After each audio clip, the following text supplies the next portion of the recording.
Hi my lovelies and welcome to this week's painting tutorial.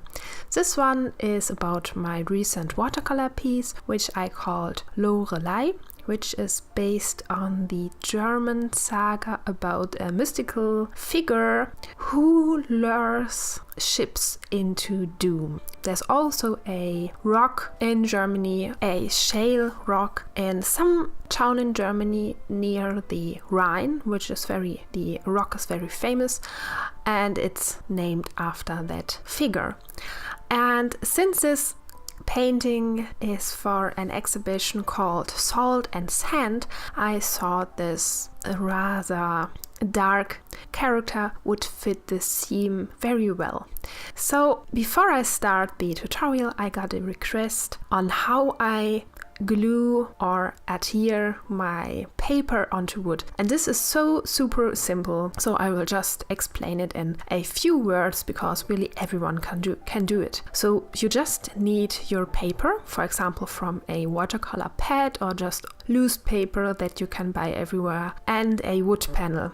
And I only buy wood panels at the hardware store because they are so cheap there.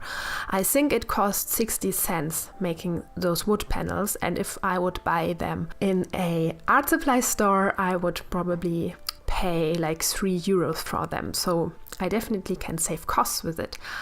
And for the hanging mechanism, I just drill a hole in the back with the IKEA driller that you get there, and so it's like a super easy painting surface for you. And what I do is that I just cut out a paper slightly bigger than my wood panel, and then I spread a liquid glue on the surface of the wood panel. So I am using a glue which is called Cleopatra, something like that. It is a French product, but you can basically use every glue for book binding. So it is important that there is no exit in the glue so that the exit won't eat the paper and damage your artwork. This is very important.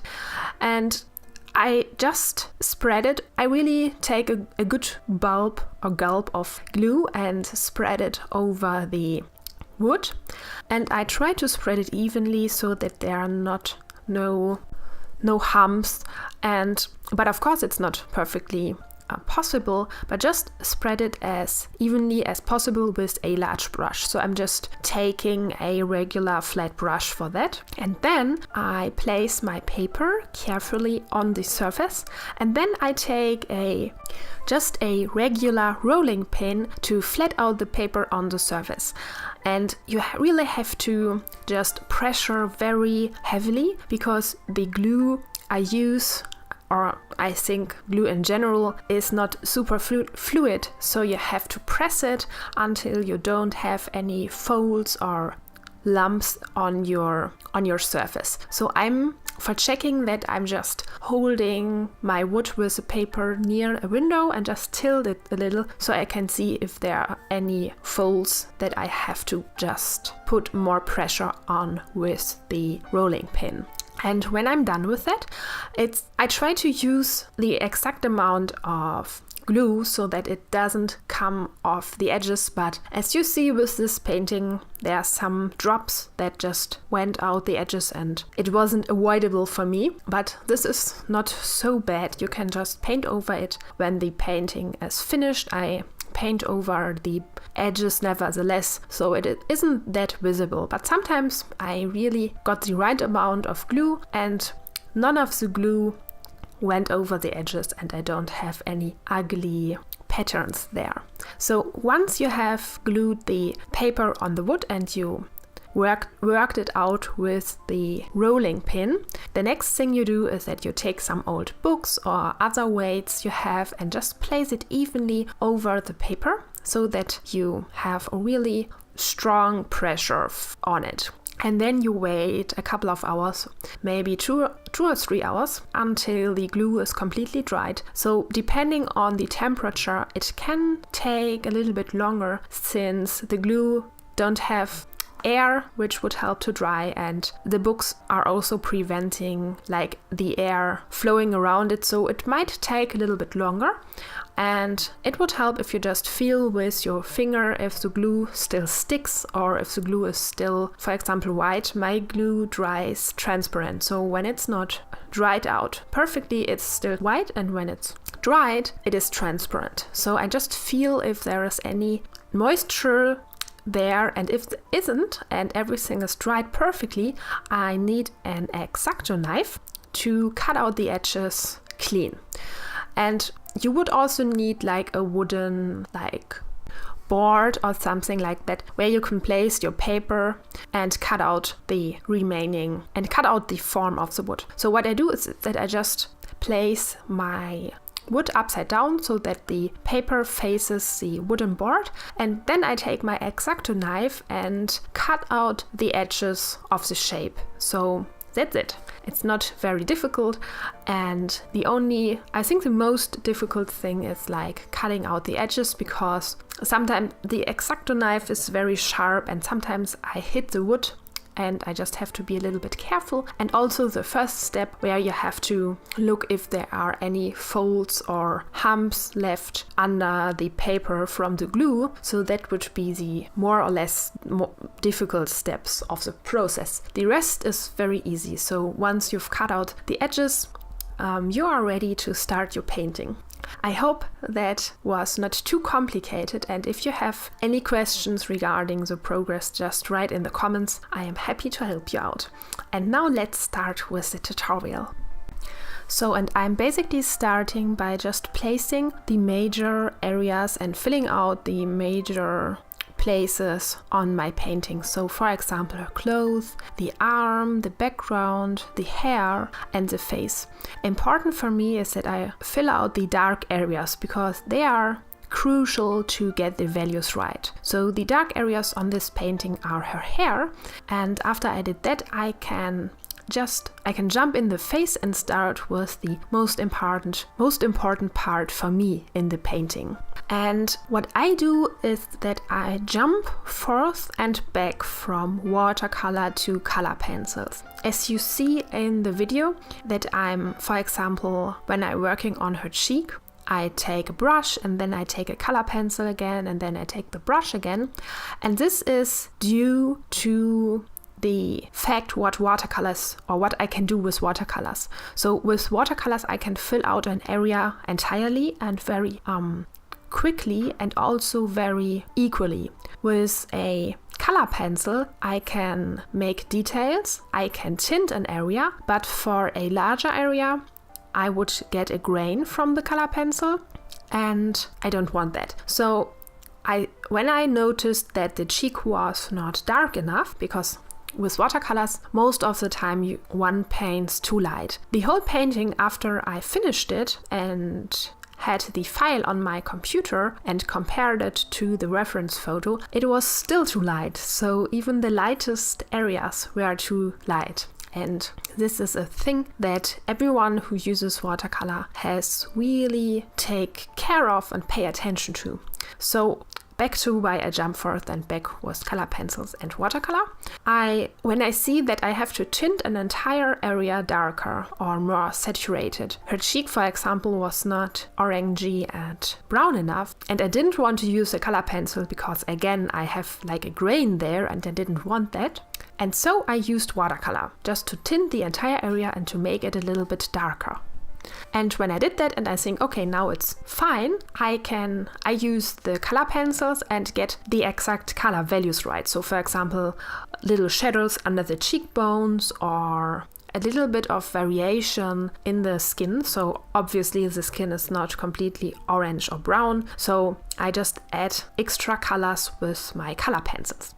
And I do this technique especially with skin tones because they are so difficult, but I really do it with everything.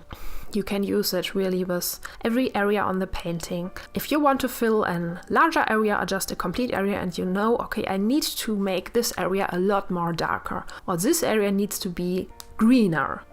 I would do it in watercolor, and then like for the details, for example, lines or like little variations in value and in color, I then choose color pencils.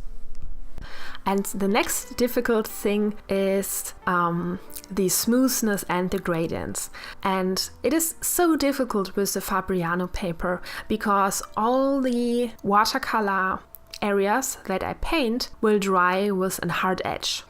And I think for my next watercolor paintings, I will go back to the Hahnemühle paper because I really want to try out and see the difference and see if this paper might work better for faces and for skin especially. So to make gradients that look decent, I bought white gouache color. Because normally I would use my white luminance pencil to just paint over or draw over the hard edges, but it is not fully opaque. It is good, but it's not perfect. So white gouache turned out to be the magical solution for this one. And I bought it let me see the brand. So the brand is Schminke, and I have 2 gouache paints, but I only use the white one for the painting. I didn't need the darker one for reasons I don't know. So the one from Schminke is called Designer's Gouache, and the white is fully opaque. So it has 5 stars. And a little square, which is a black square, which is filled out completely. It's like the symbol for the opacity. Sometimes the squares have like a diagonal line and one of the triangles is filled in black, and that means they are only half opaque, so they are more translucent and transparent. And to make an opaque white layer, of course, you would need an opaque gouache color. So pay attention before you buy a gouache paint that with white you have a fully opaque paint. And gouache is so cool because it is a little bit like acrylic, but it will dissolve again when you use watercolors, when you use water. So what I don't like with acrylic, that I have to, after I placed it onto my palette, it dries so quickly that I have to just add an edge paint, and also on the painting, when it's dried, I can't paint in it again. And with gouache, you can always paint again in it and just mix it with different colors that you place over it. But this is also a downside, because when you want to place another color over it, it will tint the color and merge into it. So when I wanted to prevent that, especially in the last layer when I wanted to add my glitter glue, I had to spray the entire painting with a varnish to make it water resistant. And this will protect the gouache. So when you have a gouache painting and you want to paint in layers, then I think you have to spray everything with a water-resistant varnish. And I know that artists do that because one of my friends, Jelina, she explained it to me that she just uses varnishes so that she can add many layers of pastel or gouache. So that will work. And to get these gradients I talked about is that I just use the gouache color and go over the borders that I didn't like. And then I also used color pencils again. So just really a back and forth dance from gouache, watercolors and color pencils. And I just did it as long as necessary to get like the result I want, to get an okay gradient and to get the color values right. And then I continue with the dark edges around her face. So like the little band she has and the hair. I didn't paint the hair that dark that it was on the reference, but it would probably help me to get the color values right. So maybe I do it in my next paintings, but sometimes I want to be safe and I don't want to put already the darkest color on my painting. I want to be open and be free to make areas darker if I want to or not. So that's why I don't paint them that dark that they are on the reference. And while I'm just filling out the areas around her face and also the background, I go back into the face, because then I see, oh, here is like a little highlight, or maybe I have to make the lashes a little bit more darker. And so I'm jumping from part to part and just correct things and balance things out in the painting. I also already filled in the background, and then I tried to take and tackle the seashell, because I love seashell firstly, and secondly they are so difficult to paint. And thirdly, I wanted to have a soft appearance of the seashell because they are so exquisite creatures and they are so beautiful, and it shall look like a beautiful treasure she holds in her hand. So for getting a very soft look on the seashell, I mustn't use black because it would destroy a soft look. And I used my 2 dark color pencils. These are, by the way, the colors I bought in my art haul that I did like some months ago. And it is like a dark purple and a dark blue, and I used them already so much. They are so useful. So instead of getting blacks at color pencils, I highly recommend to get other colors that are dark, just the colors you like. Dark green if you like greens, or dark turquoise, or dark purple, or dark red. Just all the colors you like, but in dark, because they will just give your painting a more profound and more realistic look than if you would just make all the shadows gray or dark, because gray is very beautiful, but shadows are not gray or dark. Just when you look around in the room, wherever you're sitting, and you look at the shadows, and when the shadow is from a plant, the shadow is green. And when the shadow is from a drawer, for example, a wooden drawer, the shadow will be a dark brown or a dark purple, depending on the color of the drawer. So, and also on the reflecting light. So shadows are rarely just black and don't have any colors at all. And so that's why I avoid using blacks, only if I really, really need them.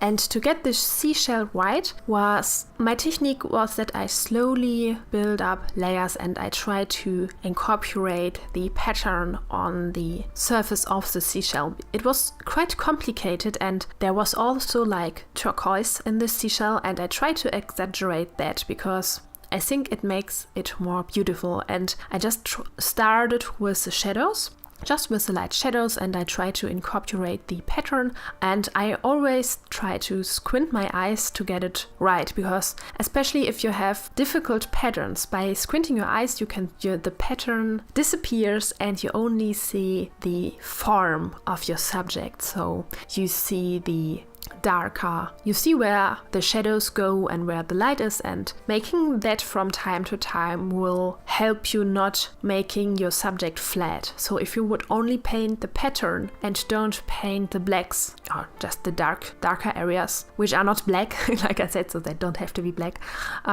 your subject will look more three-dimensional.